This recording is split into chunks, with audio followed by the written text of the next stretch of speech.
تو کہتے ہیں باقیوں کی دستار کسی عالم نے کی, کسی صوفی نے کی, لیکن یہ بھینسوں کو چارہ ڈالنے والا جب آیا تو محدث اعظم نے فرمایا پگڑی کے بال کو کوئی ہاتھ نہ لگائے, یہ ساری دستار میں نے کرنی ہے.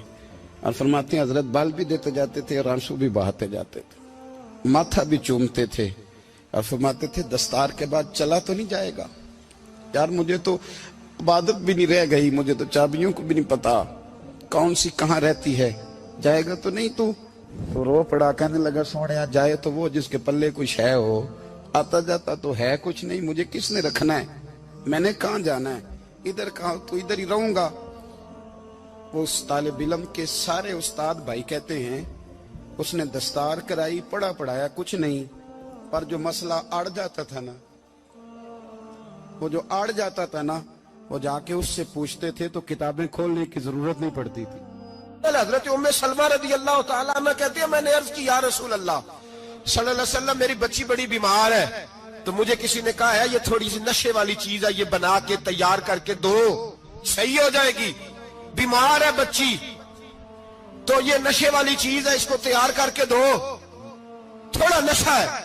اگرچہ بعض, میں نے شروع میں کہا, بعض لوگ مریض کو, سخت مریض کو ایسی ادویات جو مجبوری بن جائے اس کی گنجائش اور اجازت دیتے ہیں. محتاط علماء تو اس میں بھی بہت ساری چیزیں پہلے بیان کرتے, لیکن اس نے کہا جی میرا نشہ دینا ہے شفا کے لیے. حضرت ام سلمہ کہتی ہے میرے نبی پاک نے میری طرف دیکھا, میری طرف, تو میں نے کہا یا رسول اللہ آپ کیا فرمانا چاہ رہے ہیں؟ تو نبی پاک نے فرمایا ام سلمہ کبھی ناپاک چیز میں بھی شفا ہوئی ہے, کبھی ناپاک چیز میں بھی, کبھی شراب اور خمر میں بھی شفا ہو سکتی ہے. شفا رب کریم نے رکھی ہے پر شہد کے اندر رکھی ہوئی ہے, شفا اللہ نے رکھی ہے قرآن مجید میں رکھی ہوئی ہے, تو اس میں بھی کبھی یہ حضور نے بیان کیا ہے کہ اس کے اندر شفا ہو سکتی, تو امت کتنی دلیری کرتی ہے جو یہ مشورے دیتی ہے کہ اس کے اندر نشہ ہے, شراب ہے, تو کھانسی چلی جائے گی تو فلانی بیماری چلی جائے گی.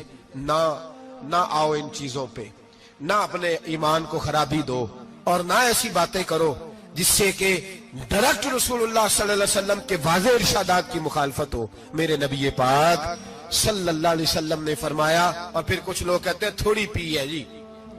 اب تو میں تجزیے میں پڑھ رہا تھا کہ ایسی شراب ایجاد ہو گئی ہے, لوگ شراب پیتے ہیں اور وہ مست بھی رہتے ہیں, کار بھی چلاتے رہتے ہیں, کہتے ہیں جی نہیں ہمارا ذہن معاف نہیں ہوا تو یہ والی صحیح ہے, نشہ نہیں لاتی.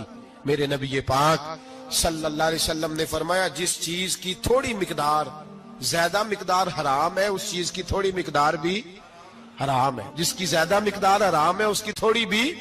تو خمر اور شراب اگر فل پینا جائز نہیں تو تھوڑی پینا بھی جائز, یہ حرام ہے اور حرام تھی اور قیامت تک حرام ہی رہے گی. میرے نبی پاک صلی اللہ علیہ وسلم نے منع کیا اور حضور نے اظہار ناپسندیدگی فرمایا, فرمایا 40 دن تو عبادت ہی قبول نہیں ہوتی شراب پینے والوں جب تک سچی توبہ نہ کرے.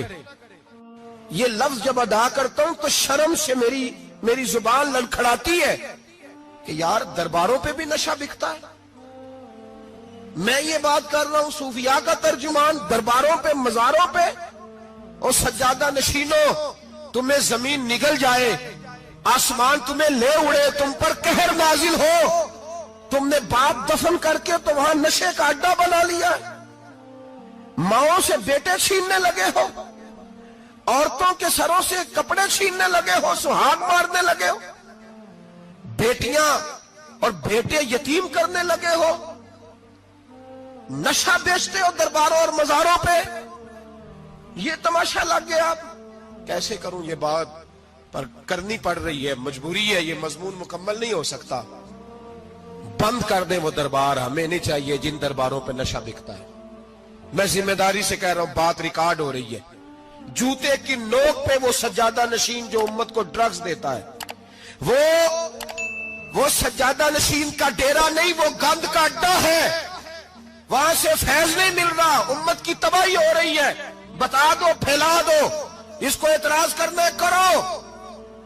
میرے رسول پاک سید عالم صلی اللہ تعالی علیہ وسلم کا دین ضروری ہے, کسی پیر کی سجادگی ضروری, بولیے سجادگی ضروری. بڑی ذمہ داری سے کہہ رہا ہوں اور نمائندگی کر رہا ہوں اپنی جماعت کی. نہ ہمارے بزرگوں نے کل اس کی حمایت کی تھی، نہ آج کرتے ہیں، نہ قیامت تک کریں گے۔ بند کر دیں وہ دربار اور مزار۔ بزرگ دنیا میں یہ کام کرنے آئے تھے، اور ہماری سوچ اتنی گر گئی ہے، اتنے ہم کمزور ہو گئے۔ کہتے ہیں جب اس کو چڑھ جاتی ہے تو پھر بڑی معرفت کی باتیں سناتا ہے۔ تجھے شرم نہیں آئی یہ لفظ کہتے ہوئے؟ اب نشئی تجھے معرفت سکھائے گا؟ اب تو شرابی سے، بھنگی چرسی سے دین سیکھے گا؟ کہتے ہیں اس نے پی ہوئی تھی، چڑھی ہوئی تھی، میں بات کر دی تو میرا کام بن گیا۔ اتنی گندی اور میلی سوچ صاحب ایمان کی ہوتی ہے، تو اب نشیوں سے جا کر دعائیں کرائے گا؟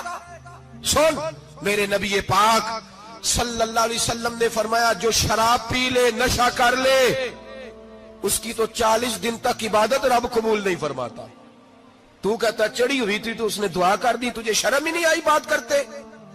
حیا ہی نہیں کیا تو نے جملہ بولتے؟ یہ کوئی تصوف اور طریقت ہے؟ جاؤ اٹھا کے لے جاؤ۔ ایسی کوئی تصوف اور طریقت ہمیں نہیں چاہیے، ہمیں وہ والی طریقت چاہیے جس میں خدا کے قرآن کی بات ہوتی ہے اور محمد مصطفیٰ کے فرمان کی بات ہوتی ہے صلی اللہ علیہ وسلم۔ تو بھائی یاد رکھو، یہ کوئی طریقہ نہیں۔ ایک مزار ہے، مجھے ایک صاحب کہنے لگے آ جائیں یہاں بھی فاتحہ پڑھیں۔ میں نے کہا یہاں کیا ہے؟ کہنے لگے تھے تو بابا جی نشہ وشا کرتے، پر اب سنا ہے لوگوں کی منتیں بڑی پوری ہوتی ہیں۔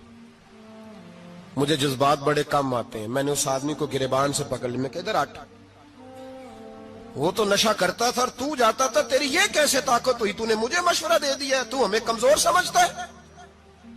ہم کمزور ایمان کے لوگ ہیں، اور میں یہاں تجھے کہوں گا نہیں نہیں میں یہاں نہیں جاتا، میں وہاں جاتا ہوں۔ بالکل کوئی لگی لپٹی بات نہیں، کھری بات۔ تصوف وہ، دربار وہ جہاں قرآن پڑھا جائے اور رسول اللہ کی حدیث سکھائی جائے، باقی کوئی مطلب نہیں کسی قسم کا۔ میں داتا صاحب کبھی جاؤں نا جلسہ کرنے کسی کام سے، کسی تقریب میں، تو میں داتا صاحب کے مزار پہ نہیں جاتا۔ میں کہتا ہوں یار یہ یرانہ نہیں کہ بندہ کسی کام آیا تھا تو فاتحہ پڑھ لی، واپس چلو۔ گکھڑ سے سپیشل آئیں گے داتا صاحب کے مزار پہ حاضری دینے، اور میرے سنگی گواہ ہیں کہ میں سپیشل ٹائم نکال کے بہت سارے کام چھوڑ کے سپیشل جاتا ہوں، اور میں مراد ماننے نہیں جاتا، میں داتا صاحب کا شکریہ ادا کر دے جاتا ہوں۔ میں ان سے کہتا ہوں حضور آپ کی مہربانی، آپ یہاں آئے تو ہمارے بڑے بھی رسول اللہ کے غلام بن گئے۔ میں تو سلام عقیدت پیش کرنے جاتا ہوں، ہم مزارات پر جانے کے قائل نہیں، بلکہ ہماری تو عقیدت کا درجہ ہی مکمل نہیں ہوتا جب تک ہم مزار پہ سلام نہ کریں۔ پر مزار داتا صاحب کا، مزار خواجہ معین الدین اجمیری کا، مزار غوث اعظم جیلانی کا، مزار محدث اعظم مولانا سردار احمد کا، مزار اولیاء کا، مزار میاں شیر محمد شرک پوری کا، مزار رب کریم کے بندوں کا۔ بھنگیوں چرسیوں کے مزار نہیں ہوتے، اور نام ان مزارات کے قائل ہیں، بالکل قائل نہیں ہم۔ میں تھوڑے دن پہلے لاہور گیا تھا، تو میں کار میں میاں صاحب میاں شیر محمد شرک پوری کا ذکر کر رہا تھا۔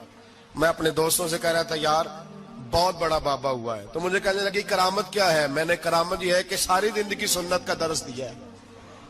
تو مجھے کہنے لگے آپ کبھی گئے نہیں؟ میں نے کہا میں اسپیشل گیا تھا، اور تھوڑے دنوں کے بعد پروگرام بناؤں گا تو میں ساتھ لے کے جاؤں گا۔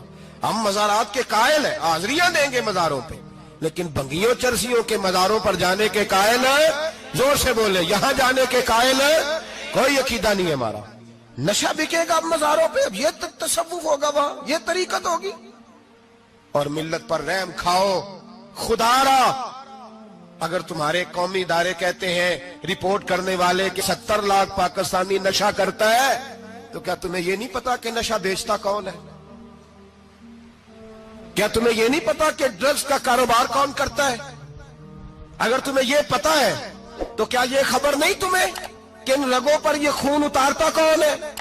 میں اپنے بزرگوں سے معذرت کے ساتھ، نشے کا آغاز، ناراض تو نہیں ہو جائیں گے بزرگ، نوجوانوں کو میں لتاڑ لیتا ہوں لیکن بزرگوں کی عزت کرنا سنت ہے، تو میں بزرگوں سے معذرت کے ساتھ، یہ یوں سمجھ لیے خوگرے حمد سے تھوڑا سا گلا بھی سن لے۔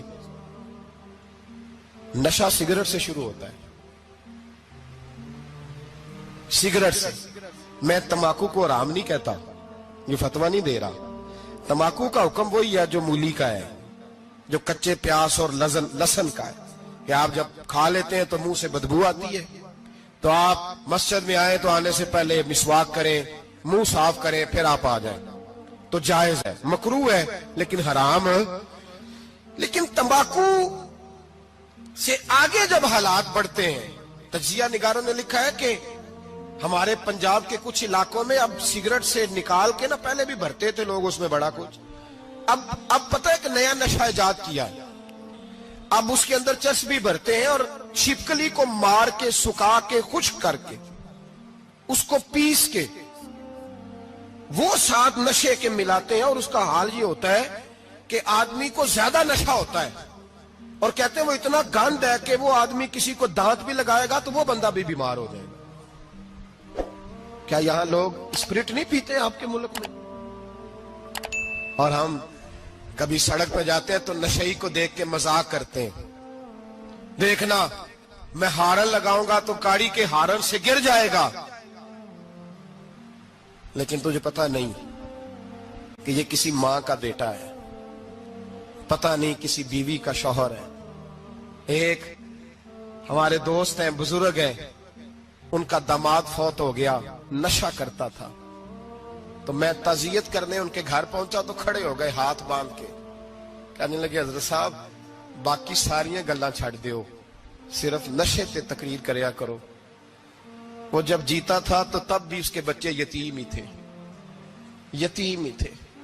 میری بیٹی جب میرے گھر آتی تھی اور میں اپنے پوتوں کے اتنے کپڑے اسے پہننے کو دیتا تھا تو میرا کلیجہ پھٹتا تھا، اور میری بیٹی اس کی زندگی میں بھی بیوہ کی زندگی گزار رہی تھی، وہ میری بہوؤں کے اترے ہوئے کپڑے پہنتی تھی، کوئی دعا کرو، کوئی جلسے کرو، یہ لت ختم ہو جائے۔ اور کہنے لگا اب میرے وہ چلا تو گیا ہے، دادا دادی اس کے پہلے کوئی نہیں، چچا ہے کوئی نہیں، جب تک تو میں زندہ ہوں ان نواسوں کو کوئی روٹی کا لقمہ، کوئی کپڑا مل جائے گا، لیکن سوچتا ہوں میں بوڑھا ہوں، مر گیا تو ان کو کوئی پوچھے گا بھی نہیں، کون ان کی خبر۔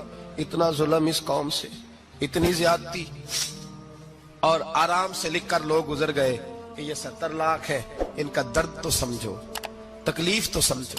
7 فٹ کا سونا جوان اور نشے کا عادی ہے تو کسی نالی میں پڑا ہوا ہے۔ اور میں نے کہا اس قوم کے ساتھ اس سے بڑا بھیانک مذاق کیا ہوگا؟